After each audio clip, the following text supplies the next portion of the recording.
Opioid addiction is the nation's leading cause of death for people under the age of 50. It's a national crisis and an epidemic, and in response, the CDC, the U.S. Centers for Disease Control, has come out with new federal guidelines on how doctors should prescribe powerful painkillers like OxyContin and Vicodin.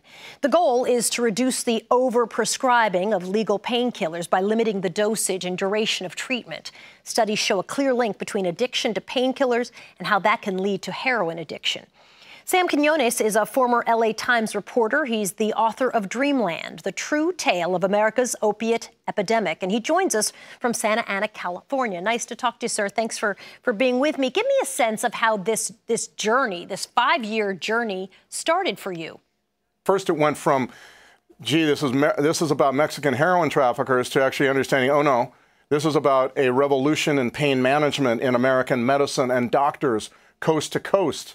Buying an idea that they could now, without virtually any risk at all, prescribe very addictive opiate painkillers to patients of all kinds without really paying much attention to their backgrounds or anything like that, and that this had gone on. And then from there, I really began to understand the story as a much bigger story even than that. It had to do with our own isolation as Americans, a kind of an isolating tendency in our culture, had to do with our own deep, deep desire to feel no pain, really an unrealistic desire, I think, and a fear of pain. And so it had to do, I think, with kids, with parents not letting their kids go outside or not letting them go to the park alone for fear to be hurt, not giving trophies for every kid who's on a team so that kid doesn't feel any pain. You write a lot about, I mean, maybe the best way to describe it is a sense of collusion between insurance companies and drug manufacturers, with doctors involved in that as well. Can you explain? I'm not sure collusion is the proper way to put it. I think there was marketing among pharmaceutical companies that we now needed to very aggressively attack pain, and that they had just the tools.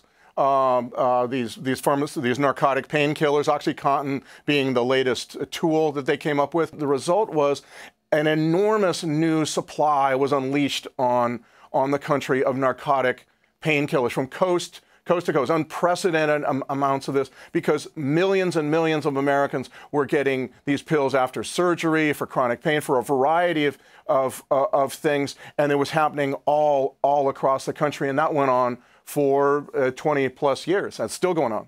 What is the fix to move America back from this epidemic? We tried the sexy one solution for all, the pills for all manner of pain and all manner of individuals from coast to coast.